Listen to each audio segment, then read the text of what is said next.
Who is the most underrated actor of all time? It's Dolph Lundgren. Correct. Why? Well, because of his spiky hair and his ice-cold demeanor and his big muscles. Absolutely. I must break you.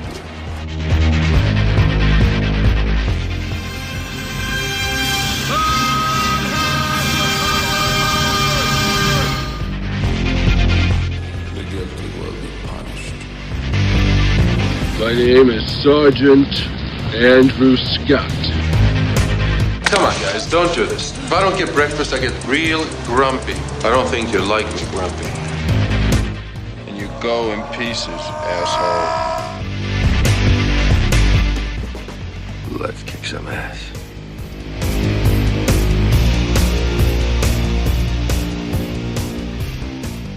Hello and welcome back to I Must Break This Podcast, the fan podcast looking at the cinematic career of action legend Dolph Lundgren. Today we're doing something slightly different, and instead of looking at just one film, we're discussing three films, all from 2013 and all with the same director and production team: Ambushed, Blood of Redemption, and Puncture Wounds. I'm your host, Sean, and coming back to discuss these gems with me today, almost begrudgingly, I should say, is my buddy Chris Prentice, who's essentially taken one for the team today. Chris, how's it going, man? I'm doing good. I think I'm taking three for the team. I mean, I've been very lucky so far. You know, I've been with you since the beginning, and you know, I've kind of been able to be on for mostly movies that I thoroughly enjoy. I mean, I think as of now, the one that I was on for that I probably disliked the most was Peacekeeper, but that was at least watchable, and I can get some kind of enjoyment out of it. But yeah, these three, this is ugly. This is going to be brutal. I mean, I'm going to be glad to just rip on all three of these, so that's good. But this is going to be an absolute nightmare. Well, yeah, you know, I mean, look, you already said it. I think it's fair to say it's time to pay the piper here, Chris, because you know, you joined me for a good chunk of the films in Mr. Lundgren's golden run. Okay, and I spared you. You're welcome, by the way, but I spared you from the dark ages, if you will, from the late '90s and the early 2000s. So, you know, I think it's fair to say it's your time is due, and here we are, and you're paying it back threefold today. So thank you. Yeah, it feels like tenfold. I mean, I guess technically it's threefold, but I mean these three movies. I mean, gosh, watching these again, because you know, look, I had seen them when they first came out, but you know, luckily at that point, I was able to just forget them and figure, well, I'm probably never going to have to sit through any of these again. And but you know, unfortunately, because I try to be a good friend, I've had to sit through all three of these. At least, and I will say, I do appreciate that you gave me a lot of heads up and that you gave me a lot of time. And it wasn't like you sprung this on me last second. I had, you know, probably a good 2 months to get through these three movies again, and I needed every one of those days. Well, there's a lot to unpack here with each of these films. You know, the backstory, the players involved, and all of that. But look, let's just look at them as a package deal. Okay, a lot of people may be wondering, okay, why did we decide to focus on one episode, or excuse me, use one episode to focus on three separate films? And the big reason for this is because, yeah, these films were all filmed back to back. You and I have kind of referred to them as the Serafini trio. Okay, so this was a trifecta of films that Lundgren did with director Giorgio Serafini. And each of these three films essentially has four main players involved. Okay, so we have Giorgio Serafini at the helm. He's the director. And then rounding out the casts is we have Dolph Lundgren, of course, obviously, Vinnie Jones, and Gianni Capaldi, all in the lead roles. And so, in my opinion, as I was putting this together, it really didn't make sense to squeak out three separate episodes looking at each of these films, considering that, look, all three of these films were all filmed back to back over the period of maybe, I don't know, I'd say 6 months. And so I figured, look, in the philosophy of Jerry Seinfeld, he says it's kind of like a Band-Aid. One move, rip the Band-Aid right off. And so I figured, look, let's just knock these 3 films out in one episode, and then we'll be done. Oh, I think it's very smart. It's a good strategy. There's no reason to prolong the horrors and devoting an entire full-length podcast episode to each one of these movies, because these movies aren't worth it.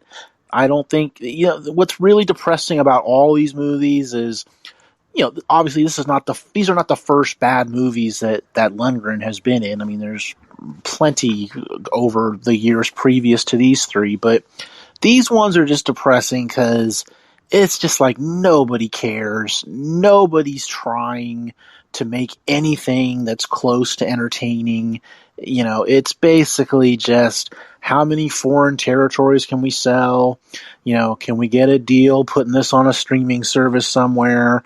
Let's just shoot it as fast as we can, get it done, and let's, move on to the next piece of crap.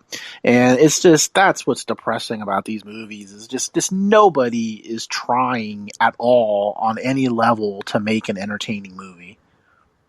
Well, everything you said, I completely agree with. And the way I kind of look at it, I don't know if you've ever seen them or if you're familiar with them, but have you seen, or are you familiar, I guess, with the Andy Warhol produced Dracula and Frankenstein films from the early 70s? Have you seen those? Are you familiar with them?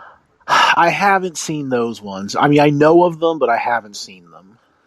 So if you look at those particular films, they're not that good. I'll just say that right now. But Udo Kier, okay, he fronts both particular films, and those films were pretty much very similar to what we have going on here. Okay, we have a Dracula film and a Frankenstein film that were filmed back to back, utilizing the same sets, the same director, and for the most part the same cast. And so if you look up, I mean, literally, if you go on the internet or any kind of discussion about any of those particular films, inevitably they're actually going to be discussing both of those films, okay? Because both those films are kind of a package deal. They're kind of brother and sister in a way, okay? They're related. And so, that's kind of the same strategy I wanted to do here was, look, these films, kind of like those Andy Warhol produced movies, is, look, these were filmed back to back, same director, same stars. The one saving grace I will say with each of these films is Dolph is at least playing a different type of character in each one, but that doesn't necessarily make them good films, we will say. No, because, I mean, they're all shitty characters on varying levels. It's like, I guess you could have taken his character from Ambushed and crafted a halfway decent movie around it, but there's really nothing discernible about the cop he plays in that movie compared to any of the other cops he's played in some of these cheap movies. I mean, it's just a big pile of nothing.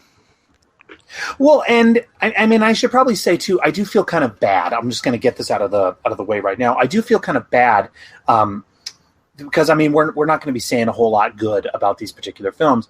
And look, the director of these films, Giorgio Serafini, he was on the show on a previous episode, got to speak with him. Same thing with Gianni Capaldi. Gianni Capaldi has been on the show, got to speak with him. Both these individuals, lovely, lovely individuals. I enjoyed talking with them. They were extremely gracious and generous with their time. Having said that, though, look, we got to look at the final product that is presented to us. Yeah, I mean, that's great that they're nice people, and that's perfectly fine. And I don't mean to besmirch their personalities or question their strengths as men, but when it comes to making movies, and in the case of Capaldi acting in movies, I mean, they suck. I mean, I don't know how else to say it. I mean, these guys suck. I mean, it's so bad, and it's like each performance is worse than the next with Capaldi. I mean, It's like, thank God.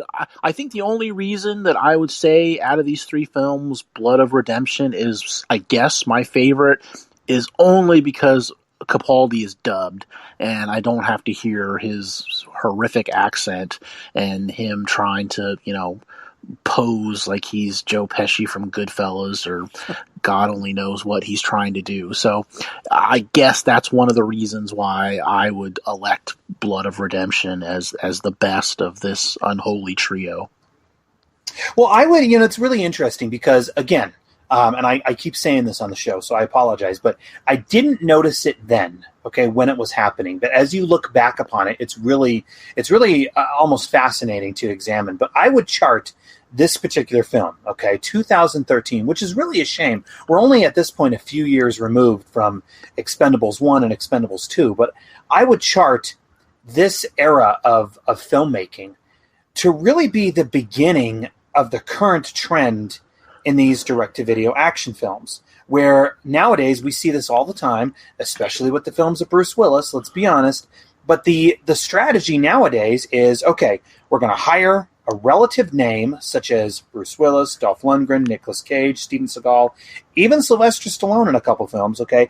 All of these guys who are well past their prime, but they are still names that can be marketed to audiences. So what we're going to do is we're going to package these films where they're being sold as the leads, yet the low-budget production, because these films all have very, very low budgets, let's face it, the low-budget productions can really only afford them for a few days. So these quote-unquote leads, okay, their scenes are sprinkled throughout the film, but then another young lead is hired to do the heavy lifting. Hence the hiring of actors such as Jesse Metcalfe and Chad Michael Murray, Kellen Lutz, Frank Grillo, who, let's face it, Frank Grillo deserves much, much better. But here, that's exactly what's going on. And I think that's very, very evident with all of these films that we're discussing today. Yeah, it's really one of the worst trends in I don't even know if it's only action filmmaking. It seems to be most prevalent there, but just filmmaking in general, this whole bait and switch, which is definitely going on with these movies. I mean, go look at just the cover art for Ambushed. I mean, who do you see? You see Dolph, you see Randy Couture, you see Vinnie Jones. But when you watch the movie, they're really not the leads. And so it's a big sucker's game. And how people keep on watching a lot of these. I mean, I've basically kind of given up. I mean, for a while I was watching a lot of these, but now all the EFO junk and all these Willis movies. I mean, I now I know, for years I've known, just don't watch them. And I wish I would have had that credo when these three movies first came out. But I think, like you said, it's that 2013. It really was kind of a turning point, because I mean, if you look at a lot of the movies Lundgren had done up until that point, they were a lot of like supporting roles, but they were good movies. There was, One in the Chamber and The Package and Universal Soldier: Day of Reckoning. These are smaller supporting parts, but good movies. And, that's perfectly fine. I enjoyed watching all of those. But yeah, once you get to these, it is just such a steep decline. It's really just kind of sad at how bad it got real sad at that time. Well, I remember it was interesting because it was pretty much announced, that Dolph was going to be doing 3 films, okay, back to back with this production team and with this director. And I remember there was a little bit of hesitation because, Giorgio Serafini had done the film Game of Death with Wesley Snipes, which I will say, I only watched Game of Death a couple years ago. Much better, I would say, that film is than these particular films. But there was a little bit of hesitation, I remember, when you and I were discussing. It's like, man, I don't know. Is there enough shooting time here for these films? Is the turnaround going to be enough? But let's just, before we get into the film, I'm curious, is it fair to say that Dolph did these films for a paycheck? I mean, is that I can't imagine with any of these roles, and we're going to get to Puncture Wounds. I'm saving that one for the end. But I mean, is that can we say was that the driving factor that caused Dolph to sign on for these particular films? Oh, I mean, it was 1,000, 2,000, 3,000%. I mean, however you want to say it. I mean, yeah. I mean, there's no way that he looked at these scripts and looked at who he was working with and said, man, these are going to be some good movies. I can't wait to get on set, and this is going to be the time of my life. There is just no way at all. I mean, these were purely business decisions, and I don't begrudge him that. I mean, that's almost every actor does that to some degree. They're always, there's nothing wrong with doing a job for money. I mean, that's what we all do. I understand that they're not all going to be winners, but man, I mean, when you're aligning yourself with the people involved in these movies and you're the one who's, even if you don't have the biggest role in the movies, it's basically your name that's selling it. I mean, people are not watching Puncture Wounds for Kung Lee. No disrespect to him. He's a mixed martial arts champion, and I'm sure he has a following, but I'm fairly certain that most people had heard of Dolph Lundgren and over Kung Lee when Puncture Wounds came out, and that was the whole thing. He's the name. He's a name that you can put on the video cover. He's known all over the world.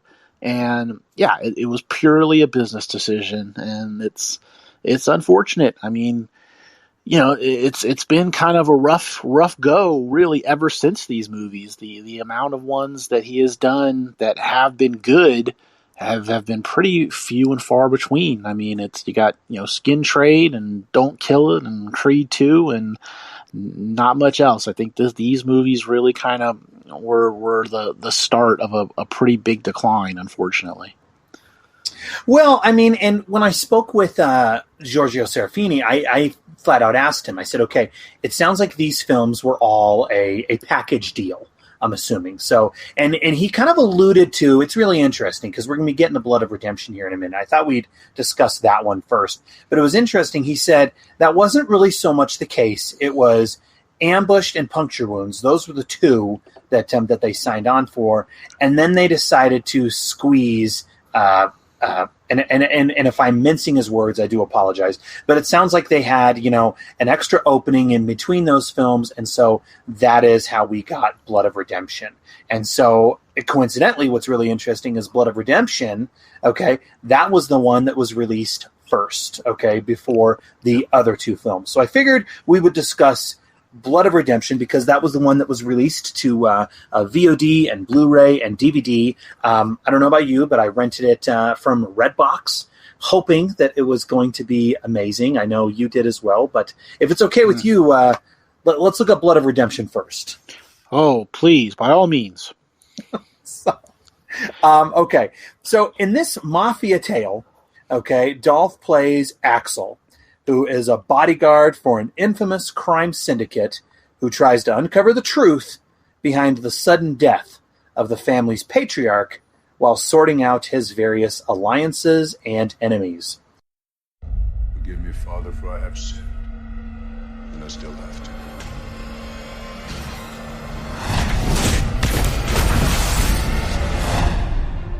My job was to protect Serge and Quinn.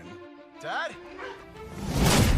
One's dead, the other one's in jail. I owe it to him to find out who's behind all this. The list of enemies is pretty long.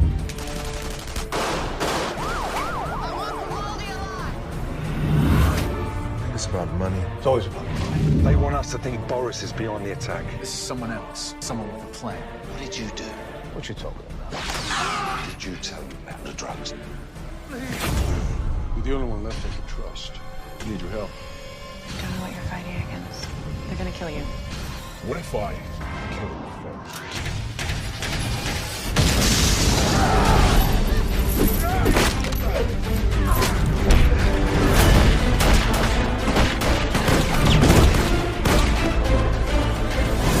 You're in way too far over your head.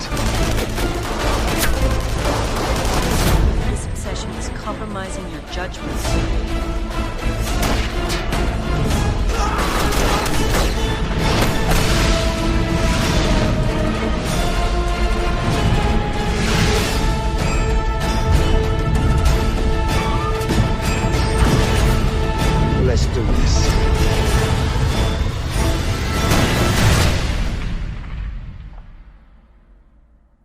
Yes, sounds pretty cool, but it's lacking in quite a few areas. Your initial reactions to Blood of Redemption? Junk. I mean, there's no other way to say it. I mean, it starts this trilogy on the wrong foot, and the foot never gets much more right after this. Yeah, it's like it's got everything that you can dislike about low budget action movies, from throwing the character's name up on the screen so you know who they are, so that because you must know who Sergio is. It's very important. You must know Sergio. It's lazy exposition. Exposition. I mean, from that to just the cheap muzzle flashes, which I guess due to recent events we might be seeing a lot more of that, but cheap muzzle flashes, just horrible fight scenes, random lesbianism, because I guess people get excited about that. Yeah, I mean, there's just nothing. Well, I will say there's one scene in the film that I do enjoy, and it's Dolph's fight scene with his former girlfriend playing the dominatrix. That's kind of the one part of the movie where I say to myself, well, that's kind of original. It's not really a scene that I've seen before, where suddenly this hitman is fighting a dominatrix in some sex club. So that was something. It was just a little bit different. But gosh, aside from that, there's just absolutely nothing at all to entertain anybody in this movie.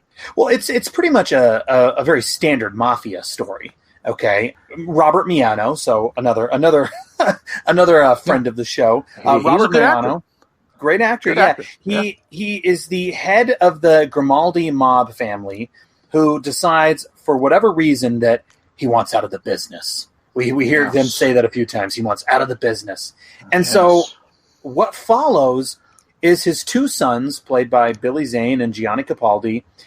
The rest of the film is pretty much them running circles, trying to figure out who's double-crossing who's playing who, etc. And Robert Miano, who, again, plays this character, you already said it, plays a character named Sergio Grimaldi. Once he announces that he's leaving the world of crime, this sets in motion all of the events that follow. So Sergio was killed. Robert Davi shows up as a quote-unquote friend to the Grimaldi Empire, only he's also double-crossing everyone. And then in another really interesting subplot, if you will, Billy Zane, his character gets thrown in prison, only once he gets released, he teams up with the family bodyguard. So this is Dolph's character, Axel. Axel, the bodyguard to the family, is the main character for whatever reason. But once Billy Zane gets out of prison, he teams up with Axel to exact revenge on the ones who had his dad killed. However, what is one of the many things that is frustrating about this, we could say, no details are even given to this story detail at all. We never get to see Billy Zane in prison, because I'm assuming apparently the production didn't have access to a prison set, which also begs the question, why bother even throwing this story detail in if they're not going to do anything with it? So... Yeah, I mean, I think it was maybe just a good excuse to give Billy Zane less shooting days. And okay, well, we're just going to say he's in prison, and so you can be gone for 3 days, so you can film some other god awful movie in that time, and you can come back, and don't worry, we have a big scene for your character where you infiltrate some computer lab and get into a fight with a bunch of cops, but we don't actually need you for that scene, so we'll just film it anyway, and just loop some dialogue later on, and nobody will be the wiser. Yeah, I mean, the whole plot, it's like the plot is it's just who cares? It's just a bunch of double crosses and, I'm in charge of the family now, and what happened, and Dolph looking at a board of Post-it notes, and was it revenge? I mean, has anyone really ever written that on a Post-it note? Was it revenge? I just don't think anyone's ever written that on a Post-it note.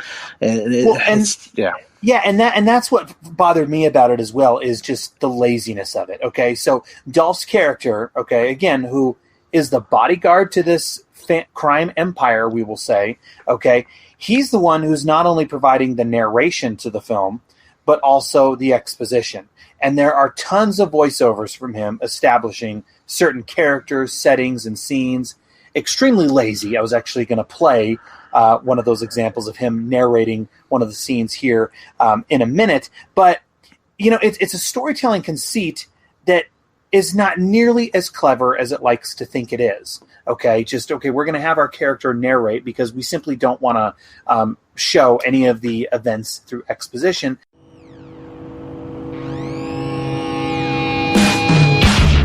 Had to put 4 of Mr. Wang's guys in the hospital. But I finally tracked down the man who set up Quinn. Now I'm going to make him tell me who hired him.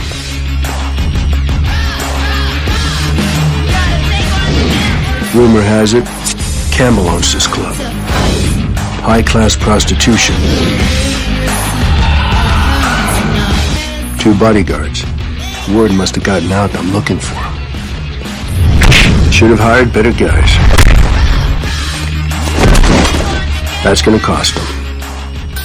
But like you said as well, yeah, Axel, I'm assuming just to help out the get the conflict of the story moving along, he constructs this large board of characters, complete with Post-its and pictures and string, etc.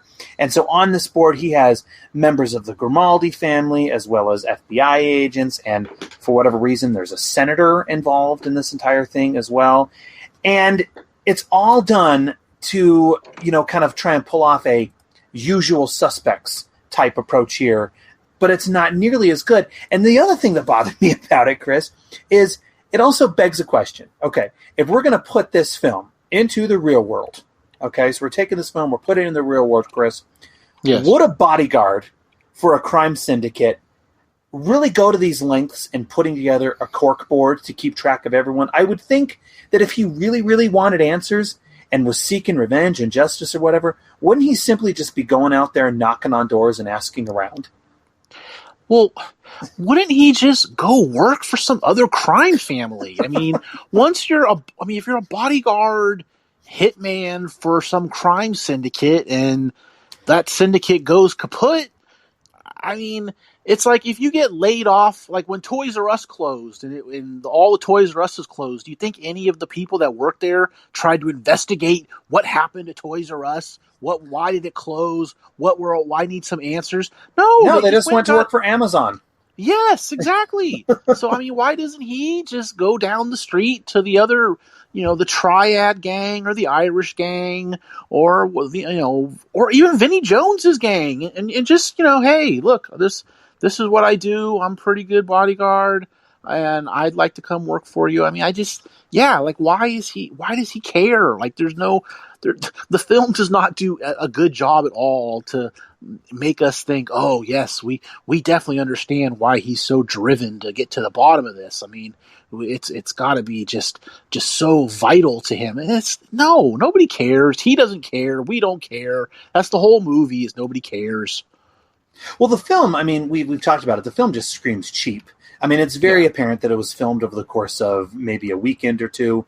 Dolph and Billy Zane are basically wearing the same attire throughout the entire film, thus making it clear what we already knew, that they were on set for barely a couple days, if that even. I think the film had a $2 million budget, but look, I've already said it. I talked to you about this on our rewatch when you and I watched this about a month ago. But I feel like the film, it's basically the cinematic equivalent to a turkey sandwich.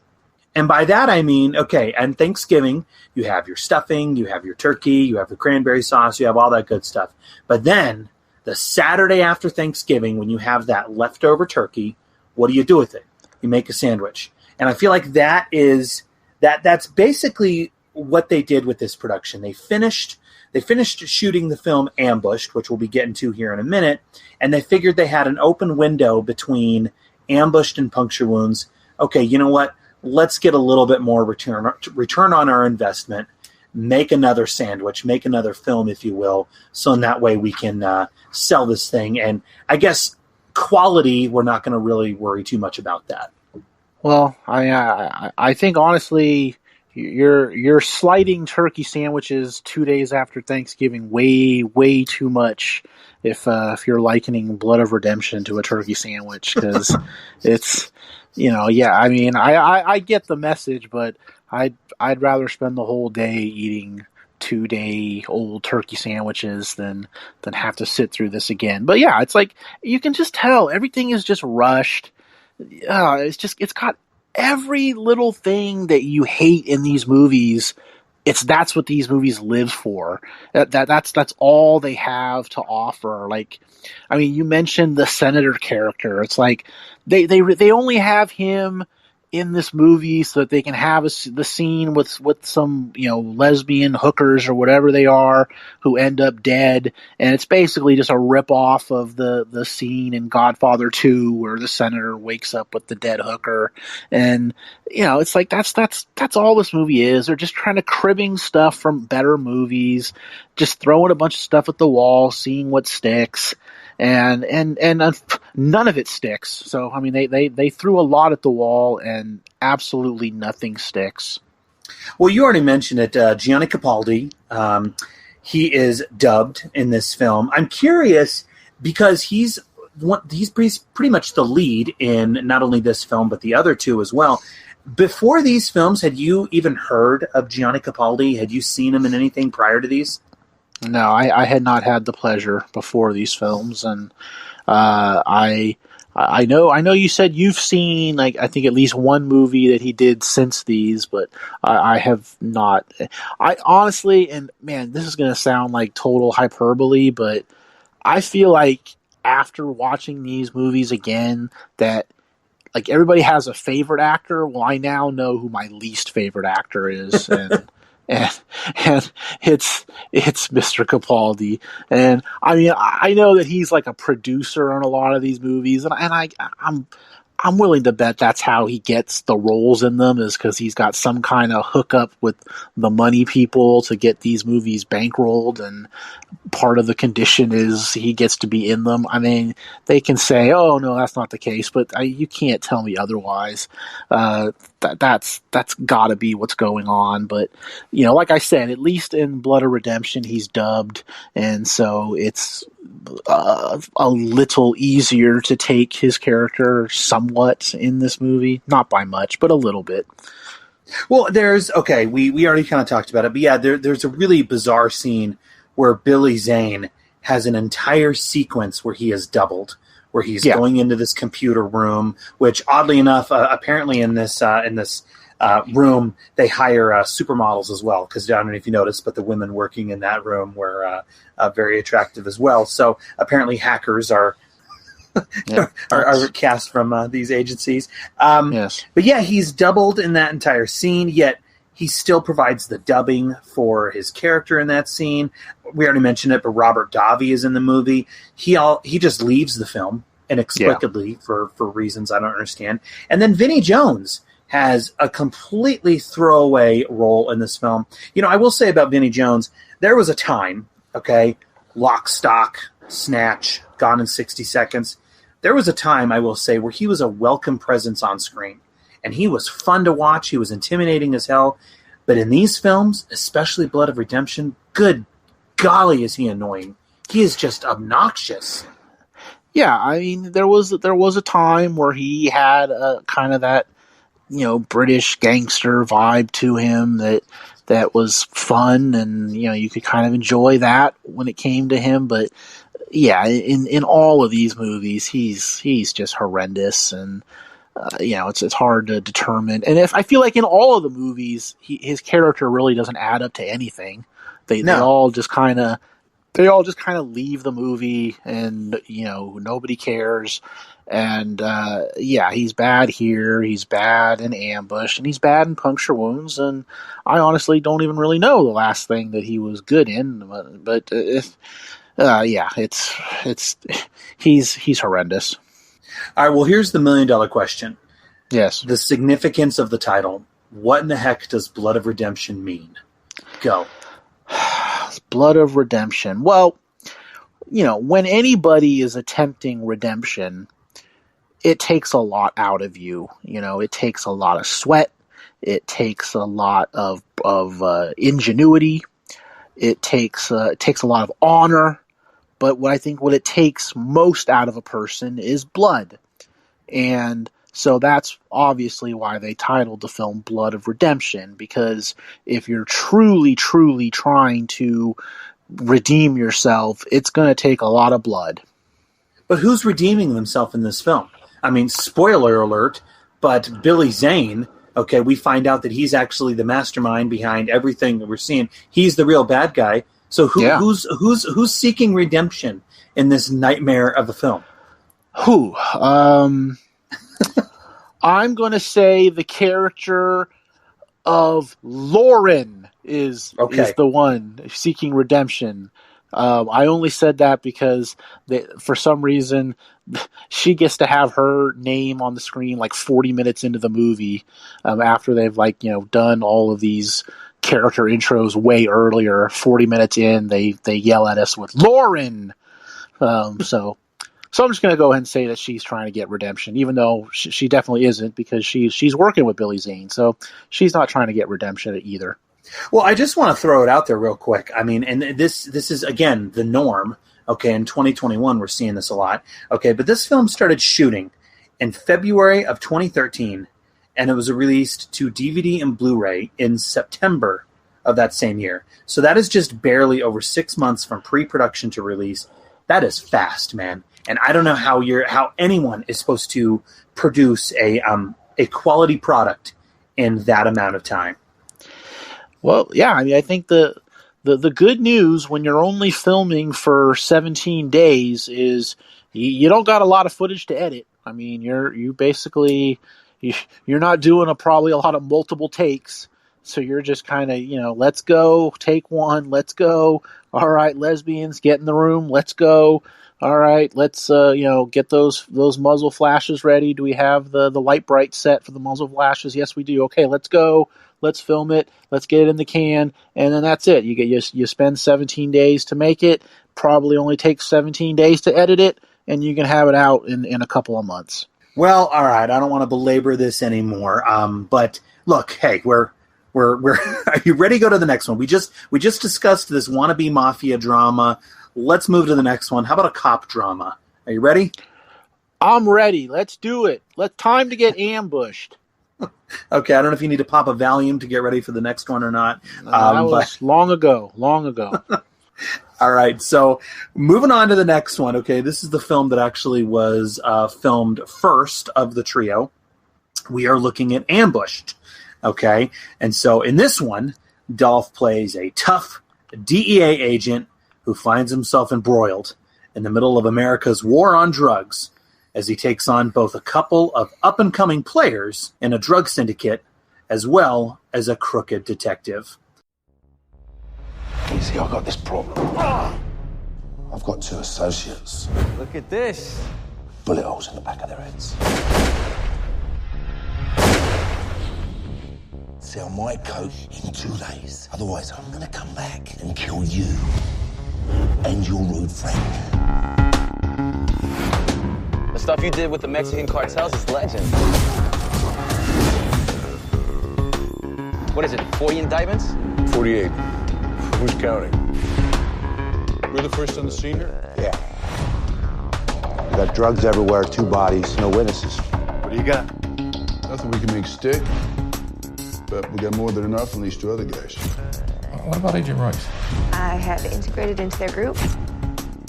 I gained their trust. They even discuss business transactions in front of me. What I know, I keep to myself. You're a dirty cop. What, you think I come here to arrest you?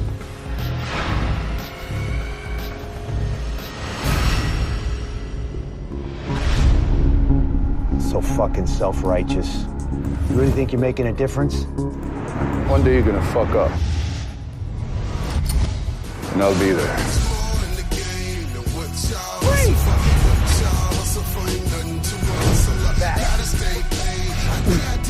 Put it down now!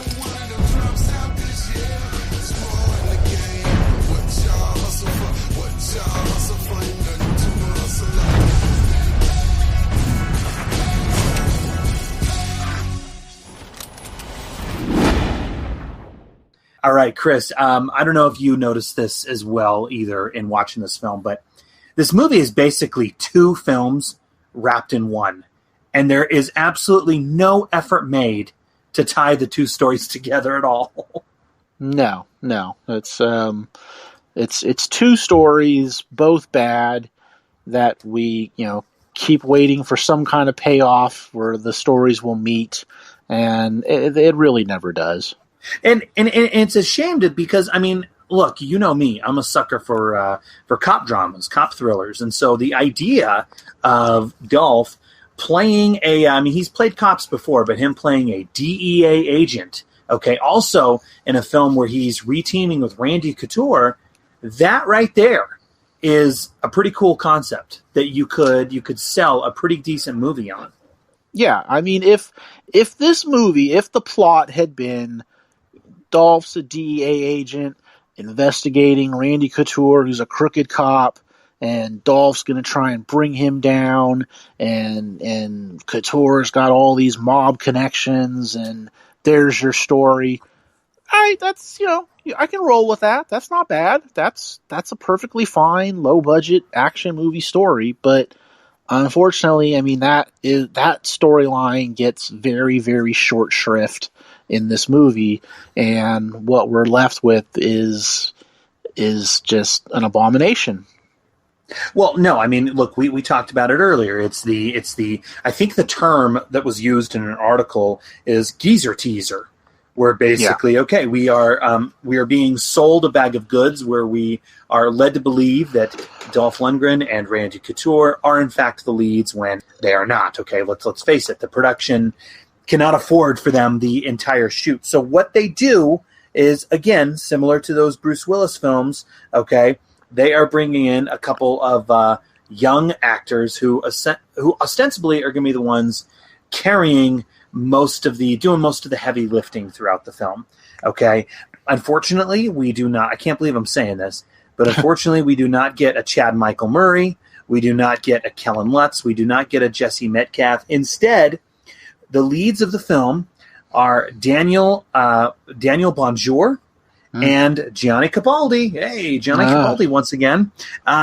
These are the two leads in the film. What are they? They're a couple of up-and-coming drug pushers who are trying to move up the drug world, but of course, things don't go as planned. Yeah, I mean, boy, I don't know where you begin with these two. I mean, I think they're trying with these characters to have them be sort of like how De Niro and Keitel were in Mean Streets. That something of that kind of a relationship. Obviously, they don't come anywhere close to pulling that off. But yeah, I mean, having to watch these two lunkheads through this movie it's just painful. I mean, I don't know what people were thinking, trying to pass off a legitimate Dolph versus Randy Couture film and then slipping in these yahoos and making us see their day-to-day lives and their trials and tribulations, because it's just abhorrent on every level.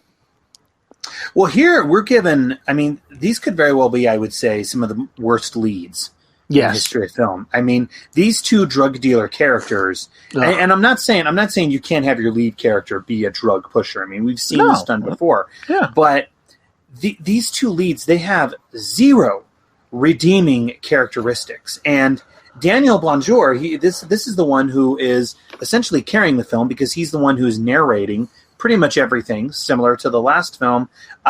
He is just not a compelling lead at all. And so every time he is on screen, it is just, I mean, how many times did I text you while watching this? I literally had to rewind certain scenes because I tuned out. I mean, that is how, the big catalyst moment, I will say, in this film, I completely missed and I tuned out of because, I mean, it's Daniel Bonjour. Okay, who is this guy in a film that we're told has Dolph Lundgren, Randy Couture, reteaming from The Expendables? No, that is not the case at all. No, I mean, like you said, I mean, it could very well be the two worst leads in a film. I know, I guess some people would mention that movie, The Room, but this is almost like The Room of action movies. There's just so many stupid scenes. There's a scene where Bonjour comes in and he's like says, "Hey, I'm the cops," and he makes Capaldi think that he's a cop, and of course Capaldi starts shooting his gun. It's like, "Oh no, you don't just fire your gun like that. Oh, this is all a big goof." And oh man, it's like, I don't know how these scenes went from like a script to being filmed, and nobody had the wherewithal to say, no, we're not going to do this. Let's write this again. Let's make this better. But there's nobody tried with this. Capaldi, like I said, he's doing a little bit of De Niro from Mean Streets. He's doing a little bit of Pesci from Goodfellas, and then he throws in his Scottish accent and puts his own little spin on it. And yeah, it's like, who could blame you for moving on to other things while watching this? Because whatever those other things are, they're better than this movie. Well, do you think, you made the comment earlier about how it feels like no one here is trying. And so, do you, I guess I want to go back to that real quick, but do you honestly think that's what's going on here? Is it kind of like the Ed Wood style of filmmaking that we saw in the Johnny Depp movie, where it's pretty much one take, good enough, moving on? Do you think it is that bad in the filming and the post-production process to where it's just get it in the can, we got our foreign sales, who gives a crap how this is going to look? Oh yeah, that's how it goes. You can't tell me that this is a movie where they're really looking at the dailies very hard and trying to determine, does this work, does that not work? It's just, let's go, action, cut, next scene, next location, let's move it, let's get the old lady propped up in her chair that Randy Couture is going to shoot in the face, let's go, let's get ready, let's do this. And it shows. It's like, I would say, probably the one person who I think is trying to do something that's at least a little different for them is Couture. He's trying to be this dirtbag cop, and maybe in a better movie, this character could have been interesting. He's essentially just doing a variation of Bad Lieutenant. But in this movie, surrounded with this cast, it doesn't really matter. It just comes up as crap. Well, basically, the plot for this film kicks into gear. Let's just look at it real quick. Plot for the film kicks into gear when Daniel Bonjour's character, who's given some qualities, we will say, to make him endearing, where he's given a completely 100% wholesome girlfriend she's apparently okay with his lifestyle choices. He's a drug dealer and he's a murderer, and he apparently runs a strip club, we'll say. But she kind of looks the other way on a lot of that, and so he decides to kill a couple dealers who are a step above him on the drug dealing food chain, we will say, thus allowing him and Gianni Capaldi to move up. However, as we've seen in many of these films, they're not going to come out clean out of this entire deal. And, it's interesting because there are some interesting flourishes, we will say, that the production is employing. We're getting some split frame editing techniques in an attempt to, I guess, look like a music video. Intercut, there is during, it's kind of an interesting moment here, where Daniel Bonjour's character is talking about the drug trade and why he's in it and how it's a legitimate business. Suddenly we get some stock footage about how it's a war on drugs type movie, where we're seeing immigrants coming into America in the 1920s. I don't know. What do you think? That's probably I mean, there's a lot of bad in this movie. That's probably the worst part, is that narration where, suddenly it turns into like, some kind of Adam McKay movie where it's just kind of lecturing the audience on, hey, America wants the drugs. I don't know why they come after me. It's a for-profit business, blah, blah, blah. People came to America, yada, yada, bing, bang, boom. That's what the people want. We're just providing a service. What's the problem? And oh my God, I mean, if it wasn't for having to do this podcast, I would have just bailed out at that point, because it's just such a stupid scene. I mean, there's just, oh my God, it really is like just nails upon nails on a chalkboard. No, I'm gonna have you beat, actually. The most bizarre scene in the entire film is where they apparently try to infuse some Quentin Tarantino-esque dialogue, and Gianni Capaldi is retelling a Bugs Bunny and Yosemite Sam cartoon.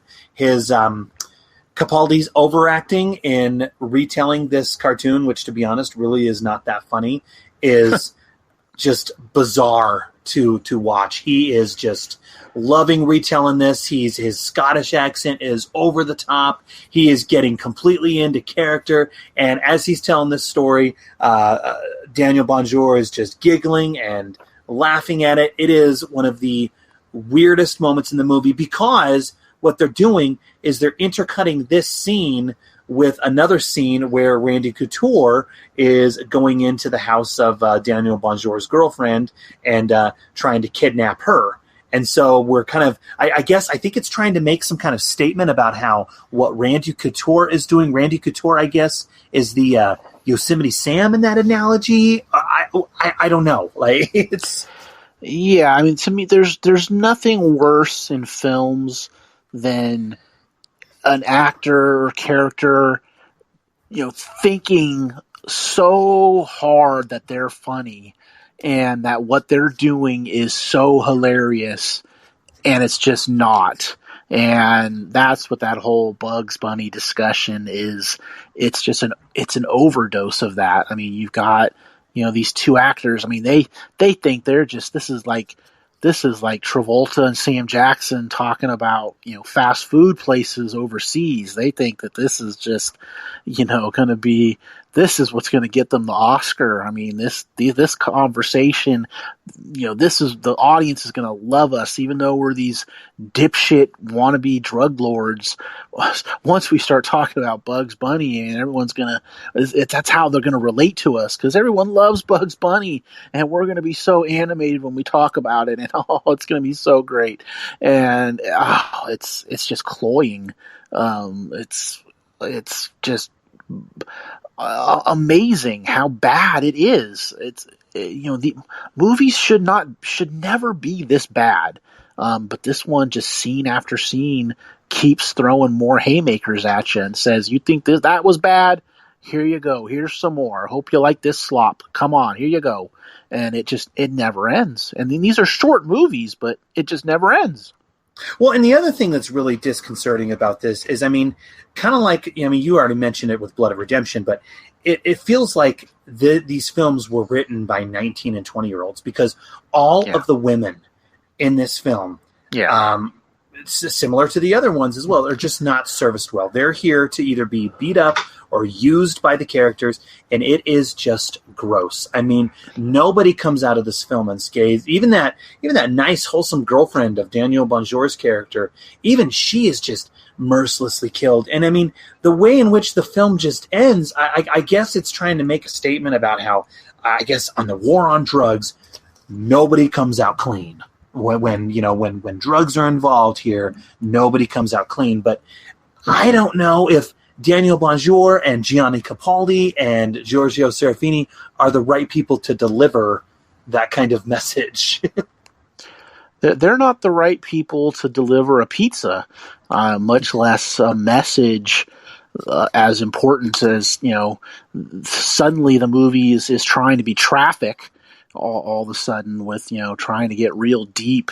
And like you said, I mean, like, look, I'm not somebody who is constantly, trying to get great portrayals of women in these kind of movies. I mean, yeah, it's good, but I mean, in this one, it's just these women they're just dopes. I mean, they just exist to basically just, they're all essentially bisexual. So it's like whoever's around, that's who they're with.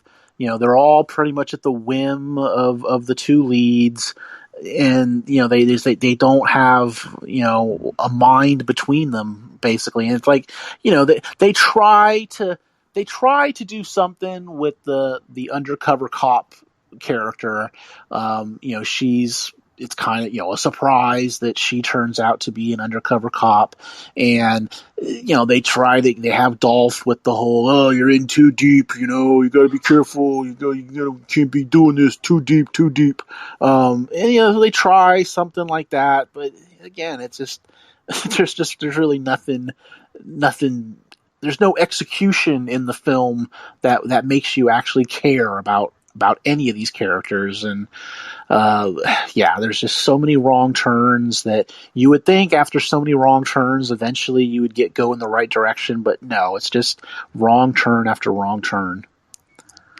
There is a pretty cool fight scene between Randy Couture and Dolph at the end of the movie, of course, where they're throwing around some MMA grappling moves. And, it's funny because I was watching a behind-the-scenes video about this movie, which is available on YouTube.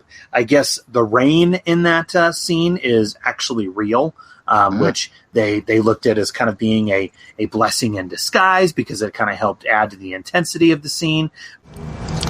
Moments that were the most fun for me. First is the fight scene with Dolph at the end of the movie. It's kind of the climax of the third act, and just so happens in Los Angeles it poured down rain that night, and I mean that doesn't happen very often, and we end up shooting the whole fight scene in the pouring down rain on the rooftop, which made it look that much better, as if it's not cool enough to have him and I beating the crap out of each other. My favorite moment so far, I guess, is the fight with Randy. We did that yesterday. That's why I look a little tired. Because it was raining. We're on this rooftop downtown LA, getting body slammed by Randy Couture. A lot of fun. I got to kick him and punch him a few times, so I kind of made up for it. But that was cool. That was a good challenge. The problem, there's many problems with this film, but the big problem, in my opinion, with this one is that simply, look, we already said it. Dolph and Randy Couture simply are not in the film that much. And the movie really, really should have been Dolph's character on the trail of Randy Couture's bad lieutenant. That's who he's channeling, we'll say. His bad lieutenant, crooked detective character. Obviously, the production couldn't allow this. And as I was watching it, I was thinking to myself, okay, if we're going to go along with that, the geezer teaser model that we've been talking about here, okay, where we need a younger actor to do the heavy lifting, why couldn't they have made it Dolph's rookie partner? Okay, don't you think that would have been a pretty cool? And leave out these two up and coming drug dealer characters, okay, but make his rookie partner the lead, okay, and so he's partnered with Lundgren, and they're on the trail of Randy Couture's crooked detective character. I think they could have done that, but for whatever reason, they decided, no, we need to do this, this like you said, this war on drugs, traffic, wannabe, dopey thriller thing. Yeah, like any change that would have made it a more centered on Dolph and Couture, and even if like you had mentioned, if it was more about the young partner, like any of those ideas would have been better than what they came with. I think in the long run, it still would have been bad, because if you've got the people behind the camera and the people writing the script that ended up making this, they're not going to be capable of making anything good. So yeah, that idea, following the young agent, is certainly better than what we got. But again, there's just nobody who's working on these movies that knows how to do it well. It's just a misstep after misstep, and it's like you can change the ingredients all you want, and you're still going to end up with some really, really, really bad tasting soup. All right. Well, I think we've covered Ambushed about more than we really need to. But okay, here we are. We're on to the last film. Oh my! Are you ready, Chris? I'm ready. Yes. All right. We're not even crying yet here. We're not even crying. So. No, I'm crying on the inside, but I'm being a brave little soldier on the outside. All right. So let's look at the last film of the Serafini trifecta, we will say, Puncture Wounds, okay, also known as A Certain Justice in a few territories. In this film, MMA martial artist Kung Lee takes center stage as a heavily trained soldier who runs afoul of an evil, drug-dealing pimp after he protects a troubled girl, thus inadvertently setting off a war where virtually no one comes out clean. It doesn't matter when you fought, one way or the other, you go home. The war may be over, but his fight Hey, leave her alone. It's a private party, man. is just beginning.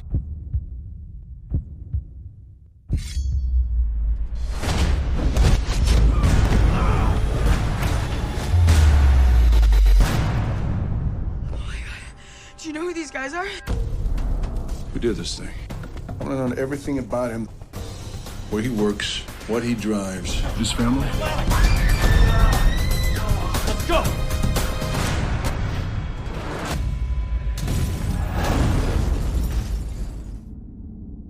Who did this?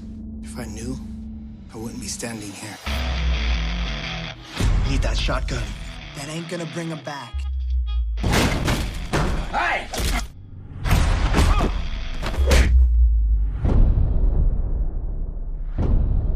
Who's Hollis? How do I get to him? You get in line. Pain runs She's a decorated veteran. That doesn't make him innocent. deep. He believes in justice. Kung Lee, What, soldier boy? Dolph Lundgren, Vinnie Jones, Let's do this. Brianna Evigan. Puncture Wounds. That's gonna leave a mark. You know, what's interesting about this one is I actually remember when this one came out. I think you and I were pretty similar, actually. We both bought the DVD blind, if you remember, because, I mean, I don't know about you, but I remember thinking, okay, well, it was directed by the same guy who did the previous two films. However, this one has Kung Lee at the lead, okay, who is an experienced, trained martial artist.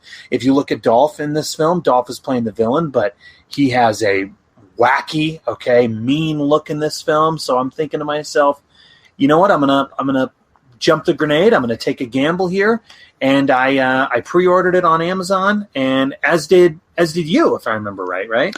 Yeah. I don't remember if I had pre-ordered it. I think I went to either Best Buy or Target and just bought it that day.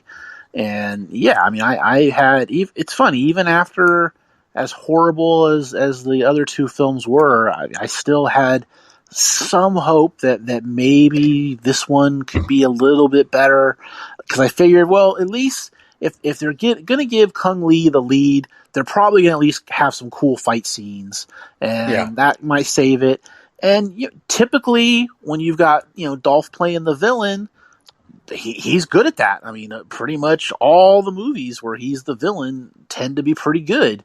And so, I had blind faith that maybe, just maybe, they could come up with something good here. But yeah, I think my used copy was up on eBay, like, if not that night, then the next day, because I didn't want any physical representation of that movie around me after I watched it once.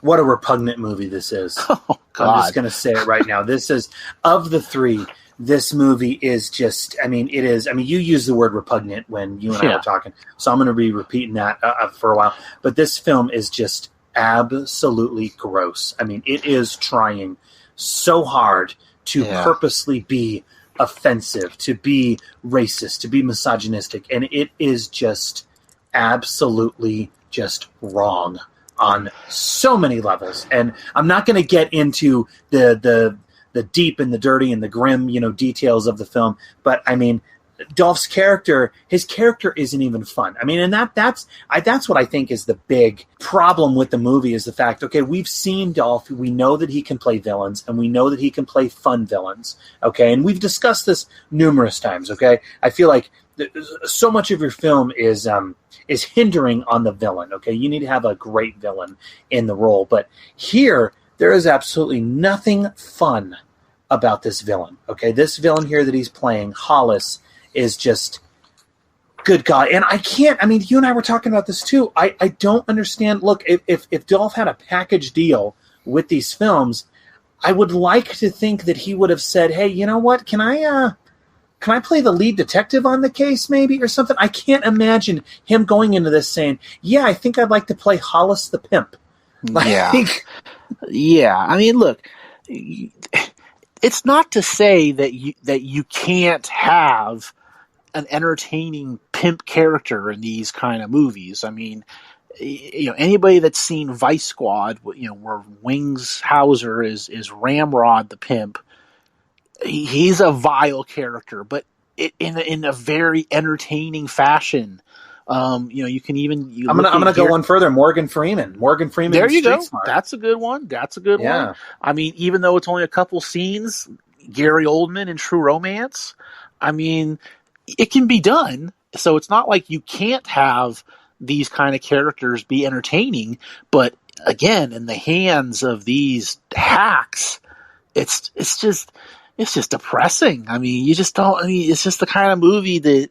You not only want to take a shower after, you want to take a shower during, because it's just so repetitive, and it's like, how many of the Asian slur? I mean, how many times can they throw that in this movie? It's just so repetitive. Yeah. Oh my God. What it is, it's funny because I've been going back through and I've been rewatching clips and various episodes from what I would say is probably one of the greatest television shows of all time, The Shield. Okay. Oh. Amazing show. Okay. And you watch The Shield and let's be honest. That is a tough show to watch. Okay. Sure. It is a very difficult show. And let's be frank. Let's be honest. Many of the episodes are in fact repugnant. Okay. But what's interesting about it is many of the characters, not so much the villains, if you will, I guess you could say the villains, but the show always finds a way, again, due to the wonderful writing, due to the great direction, but it finds a way to kind of redeem many of the characters, many of the scenes. This, however, it almost feels like they are purposely, as the directors and we're the audience, they're purposely shoving our face into many of these, like you said, the offensive language and offensive scenes and everything, purely just for shock value. And that, in my opinion, is just, again, so wrong, so tasteless. This film, it's not fun to watch at all. I'll go to you. I know I said a lot there, but do you see what I'm saying about the comparison between The Shield and this? Oh, yeah. I mean, look, tons of movies and shows have really harsh subject matter, and The Shield is a great example. I mean, that was a show that was very uncomfortable at times, but you had people who knew what they were doing and who were writing it and directing it and acting in it. And even if what they were showing you was this ugly, ugly side of humanity, the way that they told the story was fascinating. And they had characters that, most of the characters on the show were rotten people, but you still were hanging on their every action. Not really the case in Puncture Wounds. You're really not hanging on what these characters are doing. I mean, basically the movie is kind of an updated version of an old movie called Rolling Thunder with William Devane from the 70s. He comes back from Vietnam. Family is killed. He's got to go get the people that did it. And there's a lot of similarities that kind of jumped out at me between that movie and this. But, it's just, again, one is being made by people that know what they're doing and know how to tell a gripping revenge tale. And on the other hand, you've got Puncture Wounds, which is just about 80 plus minutes of depravity and just boring too. I mean, that's the other thing is that, you've got all this ugly stuff going on, but even for just shock value, it doesn't even really work. It's just dull. It's just such a try too hard. Every scene, they're just trying so hard to be, sadistic to all the different characters, and it's just at a certain point you just don't care. Well, I mean, look, we already kind of mentioned it, but we have to address it. Lundgren has a wild look in this film. He's basically a blonde Danny Trejo. I will say, he's wearing a long blonde wig that looks pretty ridiculous on him. You can tell it's a wig, as well as a Fu Manchu mustache. I mean, we already said it, but the problem with this character is he is just so vile and ugly. No redeeming qualities whatsoever with him. I mean, if you look at Dolph's CV of villains, okay, Ivan Drago, Andrew Scott from Universal Soldier, even the villain he played in The Package, if you will, okay? Oh, yeah. These are all villains that at least have a little bit of fun with them, okay? Here, again, there is nothing, okay? He is a drug-dealing pimp who's dabbling in some low-rent movies, less said the better. But he is just a very cruel, vile, ugly villain. And, it's interesting because, and I was going to ask you about this here in a minute, okay? But we'll just get to it right now, okay? Obviously, the argument that you could argue, okay, against this film is, okay, if you look at films like Showdown in Little Tokyo and Lethal Weapon and Action Jackson, okay, all of these action films from the 80s and the 90s that, let's face it, we all love and that we all enjoy, but you can look at these films, and again, I'm not saying this, I'm just saying that this is the argument that could be posed, but if you look at those films, you could say, okay, well, wait a minute, those films were fairly misogynistic. Those films were pretty mean-spirited and gross. I mean, look at Predator 2. I think there's another example right there. So I guess the big question I wanted to ask you is, what's the difference there? Because again, that's the argument that I think anybody who's coming in could say. They could say, well, wait a minute here. Why is it that those films from the 80s and the 90s that we love so much, why is it those films get a pass? Okay, as opposed to these films nowadays we look at as being tasteless and gross and just leaving a very horrid taste in your mouth. Well, I think when it comes to let's go with Showdown in Little Tokyo, because that's a movie that has a lot of very unpleasant parts and probably is not the best portrayal of female characters. And so, I think that's a movie that you could say, what's the difference? What's the difference between Showdown in Little Tokyo and Puncture Wounds? And I think it's because Showdown in Little Tokyo, that's almost like an updated Western. You've got your good guys, you've got your bad guys, they're going to collide. It's the story we've seen over and over again.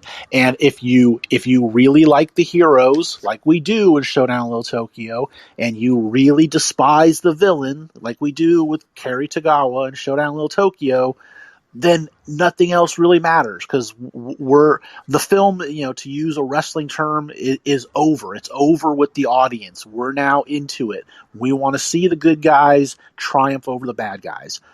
But when you get to something like Puncture Wounds, you've got a hero you don't give a shit about. You've got villains that, they suck and they're bad people, but you don't really care about what's going to happen to them. You just want the movie to end. You're all you're doing is every now and again you're hitting the little display button on your remote. Say, oh, is it at least at 50 minutes yet? Is it 65? Okay, so we're getting there. That's it. That to me, that's the difference. Is if you have compelling characters, and some people would say Showdown Little Tokyo, compelling characters, but in that genre of martial arts action, yeah, those are compelling characters. Those are cops that we enjoy. They're funny. We like them. And then there's a bad guy that we despise, and he's evil, and we want to see him get his end, and we want to see him die brutally. But Puncture Wounds has none of that. So you can pretty much be as vile as you want, as long as you can give us characters that we can believe in, and have some kind of an appreciation for. But Puncture Wounds has none of that, and so that's the main reason. That's the main reason all these movies that we're talking about stink, is because there's no attempt made to give the audience compelling characters. Well, I mean, okay, I love the analogy you said about Rolling Thunder. Okay, yeah. Because that's basically what this film is, where Kung Lee, he is a soldier who came back from I'm assuming Iraq. Okay, but he's living in a motel, and again we have Kung Lee's character providing the narration.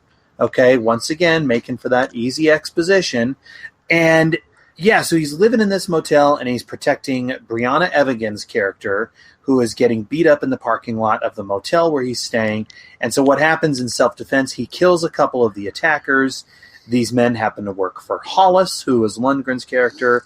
And so what sets in motion is pretty much a retaliation where they come after Kung Lee's family, and this sets in motion all of the action that follows, where it pretty much becomes, okay, well, I'm getting you back for this action, well, then Kung Lee's going to go after them for that action, and back and forth. I don't know. I think it's a decent premise, I guess, in theory, but also where things start to kind of get jumbled a bit is because, again, we have Gianni Capaldi and Vinnie Jones, two actors who I think were also producers on these films. They need to show up out of obligation and get roles in these films, which coincidentally add absolutely nothing to the proceedings. We have Vinnie Jones. He shows up. His role is extremely tangential. He's barely even in 2 scenes, and you forget that he's in there. And then Gianni Capaldi plays one of the dealers who is under Hollis. I'll go to you. What do you think of Capaldi's contributions to this film? I thought it was hilarious that Capaldi kind of does the dirty work. So when Dolph's character, when he needs someone killed, he basically, Capaldi's kind of the guy that's got to go get it done. And I just found it hilarious that when he has to go kill Kung Lee's family, his family's basically taken in the middle of the night, thrown into the back of a van, as they're driving to some desolate location. And we have this scene where Capaldi's just, he looks like it's just finally getting to him, and man, it's just, what am I doing? How could I have made these decisions? What have these people done to me? And then it's like literally 30 seconds later, okay, I'm gonna blow up the van now and burn these people alive. So it's just like, what is being thought of with these scenes? Like, I guess maybe Capaldi sort of said, look, I don't want to be just 100% bad guy. Give me a little bit of a conflicting role here. And they did. They gave him a little bit of one. And I'm one of the producers here. Yeah. That's what he said. I'm one of the producers. You need to give my character with just a little bit more meat and a little bit of an arc here. Yeah, I need something to chew on. Come on, give me a scene to chew on here. And so, yeah, he gets the scene of driving the van, and he's got a real annoyed look, because I guess that's annoying to him. But then it's just like 20 seconds later, okay, now let's burn these people alive. It's just such a dire experience. This whole film. It's ugh. Well, I had an idea for what I think would be a better execution of the plot. I mean, what they could have done. Because if you think about it, okay, this film covers a lot of ground, okay, and I think that's one of the things that helps it, that makes it look so cheap, okay. So if you think about it, we have the flashback sequences when we see Kung Lee's character in Iraq, right? We have the scenes at the motel, then it goes back to Lundgren's pad, okay, where we see all of his dirty dealings and everything. I mean, so if you think about it in the grand scheme of things, yeah, it's covering a lot of ground. There's a lot of scope. I had the idea, and I don't know if this would have made the film necessarily better, but it might have tightened things up a bit and might have given them more to work with, okay? So what if the film basically became a siege thriller where everything is set in this old, decrepit motel where basically you have Kung Lee's character, he's protecting Brianna Evigan, he brings her into the motel. Brianna Evigan's character has something of Hollis's that she's not supposed to have. And so, like I said, it becomes a siege thriller where you have Hollis and all of his men storming this motel and Kung Lee is having to protect everyone. I think if they had done that, not only could they have worked with one set and, focused more on the action, but we also would have been spared from seeing all of Lundgren's character's dirty dealings. And that might have helped it out in the long run and not be as gross as it is. That's better than what we got. And it's, I'd much rather see, Kung Lee in kind of a cheap ripoff of The Raid than what we ended up with, which is, just a cheap ripoff of Rolling Thunder. I'd have been fine with that. Let's go back in time and make that happen, because what we ended up with is 1,000 times worse. I think it's like seeing it for the first time, whenever it came out 6 or 7 years ago, you're just like, oh, this is bad. This stinks. But it's like watching it again now recently. It's just like, it was just painful. And so, virtually any plot instead of this one would have been better. So yeah, I'm all for, and especially because that would have played to Kung Lee's strength with it, which is, fight scenes. That's what he can do well. And they throw in a few in this movie, but there's really none that I would call good. So yeah, anything that might have led to some better fight scenes for him and let him play on his strengths would have helped tremendously. We do get a final fight between Kung Lee and Dolph that does look cool and is fairly well choreographed. I just think it's kind of humorous that Dolph, being this dirty, disgusting pimp that he is, man, he knows martial arts and he knows how to throw down. Also, you pointed it out to me, which I didn't even really realize, but he lives in a pretty swank pad that has a giant bookshelf inside, which I'm convinced actually that this was not a set. I think this was filmed at one of the producers' houses, and they shot the scene there.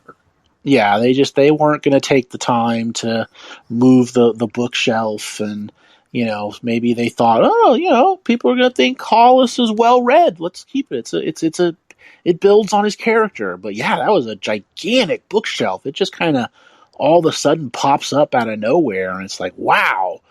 Who would have thought that Hollis would be so learned? I also thought what was funny in that final scene is, like, I guess it's a sweater that he's wearing in that scene. Yeah, like, I noticed that. I don't know what that was. Yeah, he's wearing this like nice sweater and he's a pimp. Yeah. I don't know. Yeah, it's like pretty much whenever we see him for most of the movie, I mean, he's in all these kind of like, Aryan pimp outfits that I guess you go, okay, yeah, that fits what I guess someone like him would wear. And then it's like he's got some kind of sweater that he found at Ross or something. It's just bizarre, but it's like, yeah, there's so many horrifying parts, and then it gets even worse towards the end because he's like basically trying to rape Brianna Evigan, and it's like I don't know why she. I mean, I guess it's money, but it's like, why was she signing up for this movie. I mean, it's like, I mean, I would think each page that you see what your character has to endure is just worse than the next. I don't know what would draw an actress that, you know, has actually been in some movies to want to play this part. But whatever. I guess the check clears. It's all good. The best thing I can say about this one, I mean, and this is a very low level compliment, best thing I can say about this one is that I will say it's the most complete movie of the bunch. Okay. The other two films are cluttered with so many various stars and plot threads, and none of those plot threads really get cleaned up. So I feel like the other two films, Blood of Redemption and Ambushed, you're watching what feel like incomplete meals, as opposed to this one, I think, has a singular story at its core that does see completion to the finish line. So I will say on that front, I think this one does get a pass on that level. Well, I mean, this movie does give you what it says it's basically going to give you. It's going to basically, look, this is a revenge film. Kung Lee out to avenge his death of his family, going up against this crime syndicate led by a whacked out pimp, Dolph Lundgren. So that's the story, and that is the movie. So yeah, I'll give it credit for that. It doesn't swerve off into some other direction and really be about, you know, it's not really about like a hair salon that is a front for Dolph's business, and you spend half the movie in the hair salon. There's none of that. This is the movie. It's a revenge movie, and it does tell you that story. I do want to say, it's like, and shame on me, I didn't chart the actor's name, but the guy who ran the seedy motel, like, who was like the pervert. I mean, it's a disgusting character, but I thought that he did a good job playing that character. Like, I thought, like, yes, I buy this guy as a perverted, seedy motel operator. So if I have to give one compliment, it would be to that actor, that they did a pretty good job of being a real piece of crap. All right. Well, okay, we're here at the end. Okay. I know that these films do not get recommends from you, but I guess if you had to rank them, okay, so with 1 being the best and 3 obviously being your least favorite, how would you rank these particular films? What's the order you would go? And again, we should say we're splitting hairs here, Chris. Okay, you know, I mean, it's really not that. The margins here are very, very slim. But if you had to rank them, where are you going to go? We're splitting a single hair is basically what we're doing. But okay, if I got to, I'm going to go Blood of Redemption number 1. You know, it's like, at least it's like, it's not as annoying a movie as Ambushed, and it's not as repugnant as Puncture Wounds. So I'll go with that number 1. I'll go Puncture Wounds number 2, because again, it is the movie that it tells you it is. It's not, there's no real bait and switch going on. It is that movie. And then the worst is because of the leads, who are just horrendous, is the last one. Bringing Up the Rear is going to be Ambushed. And see, me, okay, we're again, we're splitting hairs. It's really not a big deal. But for me, because it is, there is a cop thriller element to it, I'm going to put Ambushed at the top. Wow. For me personally, just because I do like the kind of pseudo Expendables reunion that we're getting there. After that, I'm going to put Blood of Redemption, I guess, in the middle. And I'm going to put Puncture Wounds, despite being a complete story, I'm going to put that one at the end, just because there's really not a heck of a lot of redeeming.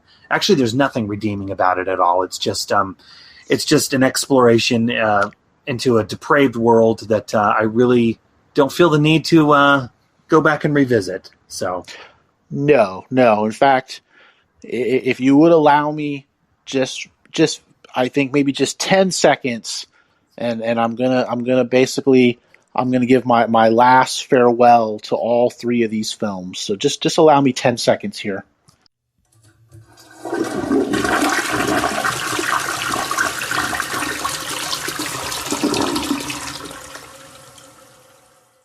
Well, okay, well, wait a minute here. I was glad when these films were all finally released because I knew that the Dolph Lundgren and Giorgio Serafini pairing was over until 2018 when Dolph signed on to do The Tracker and Hard Night Falling. So, Chris, I think I may have to call you back for those. It was bad enough sitting through these three. I mean, if you really needed me to watch those two again, I would do it because, again, that's just the kind of person that I am. And, if drafted, I will serve. But oh my God, it's just I didn't even make it through all of Hard Night Falling. I mean, I think it was about 40 minutes in, and I basically said, okay, that's going to do it. That's enough for me. Well, and and before we wrap this up, I mean, I just wanted to also say what's also kind of sad is, I mean, obviously, no, these films do not get a recommend in any kind of way. But I would say, if I was going to recommend them on any front or on any level, I would say I encourage anyone to watch them purely just to see what the current state of direct-to-video action cinema is like. Because this is what we are seeing. Okay, if we do not want to see our action films in the theaters and we'd rather, see them at home. Okay, this is what we're getting, and it's interesting because I feel like in a lot of ways, and again, I didn't realize this back then in 2013, 2014 when these films came out, but it's really prevalent nowadays. I feel like, okay, these films being as cheap as they are and as low rent as they are, and just poorly made as they are, I really think to a certain extent we have ourselves to blame. And by that I mean, okay, how often do you hear someone saying, okay, oh man, I really want to see that. I'll wait for it to be free on Netflix. I'll wait for it to show up on Prime. Okay, before we had these streaming outlets and these streaming platforms, we had, obviously Blockbuster Video, and the direct-to-video market was bigger. Okay, and so if you were not paying $4.99 to rent it at Blockbuster on the video store shelves, you were of course buying the DVD at a price point of between $15 to $20. Okay, the DVD market, as we know it, is not gone completely, but it's dried way up. Largely okay? gone. Yeah, largely, and so. Again, I feel like we have ourselves to blame, and I'm as guilty of this as anybody. But so often, when we see a new film hit streaming, okay, yeah, if we really, really want to see it, we could pay the $6.99 or $9.99 to rent it on the premium video on demand. But in the end, I think so many of us are kind of the mentality of, you know what, it looks cool, I may see it, I'll just wait for it to hit Netflix. I'll wait for it to hit Tubi. I'll wait for it to hit Prime, Hulu, whatever it may be. And I think when you're going into it with that mindset, of course these studios don't have anything to work with because there's nothing in it for them. So it's like I said, we have ourselves to blame. Yeah, but on the other hand, I mean, how often do you pay the $6.99 to rent something like this right off the bat, and then you watch it, and what's your first thought? Is, I could have waited on that. I didn't need to see that right away. And so, yeah, it's true. I think it's just, in general, movies have become, for lack of a better word, more expendable. It's like when you were actually going and renting physical movies, and you grabbed them off the shelf and you took them into your home, you were going to watch them. I mean, even if they sucked, you were probably going to get through the end because you had that investment in it. But now with this different streaming services, and I'm guilty of this too. It's like, if they don't grab you in 20 minutes, see ya, on to the next one. It's like, I don't have time to sit here and watch something that's really going to be shitty if you can't get my attention within 20 minutes. I mean, that's how it goes. So yeah, it's like the audience is at fault somewhat, but the fact that so many of these movies just end up being so bad is not helping. And I think the filmmakers know that too. The filmmakers know that it's not going to be, up to the quality and the standard that we all know and expect. So again, that's why they are selling it to those streaming services. That's why we see it, them popping up. I mean, if you think about it, look at Tubi. Okay, Tubi is a free streaming service, and there are tons of action titles on there that came out within the past year or two. Okay, and I think they were made purely to be loaded or to be sold to those streaming services because they knew that they weren't going to make money otherwise. And it's a cynical way of looking at it, but I also understand it to an extent. And, obviously there are the diamonds in the rough. Like there's a skin trade, obviously, every now and again that'll pop through. But yeah, it's going to be a rough go on the podcast from this point forward. I'm going to be honest. So yeah, I mean, I would say yes. Judging by some of the movies that Dolph has been making within the last year, there's probably going to be some rough episodes. But at least Castle Falls, that's him with Scott Adkins. It looks like it's kind of a cheap movie, but at least they're both the leads. I mean, that's kind of what I'm looking at, is that, hey, they are the stars of it. I think we just got the news that came out that he's apparently finally going to be able to make that Wanted Man movie that has been in development forever. So, hopefully he's got a few winners still up his sleeve. But yeah, it's gotten pretty dire with almost all of these people, with the exception of Scott Adkins, who is kind of the lone person who really, really seems to want to try to make legitimately good low budget action movies. Not many other people are all that interested in it. Well, Chris, this has been a ton of fun. Thank you again, begrudgingly joining me, but I really do appreciate it. Thank you for taking one for the team, paying the piper, and suffering through not just one, but 3 films that I know you didn't really want to do. But as always, I did have a ton of fun discussing it with you, and I really do appreciate you taking a bullet for this one. So thank you. Well, that is fine. Anytime, rain or shine, whatever bad movies are on the horizon, I'm your guy. I can do it. It's not a problem. This is just the payback for being the guest on so many of the good movies. So we're just in kind of a dark territory right now, and so yeah. But I do appreciate you having me on. The best part about rewatching these movies has been to kind of commiserate with you about them, and finally, once and for all, get them out of my system. It's therapy, my man. Oh, it's therapy. Yes. I'm going to need plenty of it to get the memory of just all these movies. It's just a big menagerie of junk.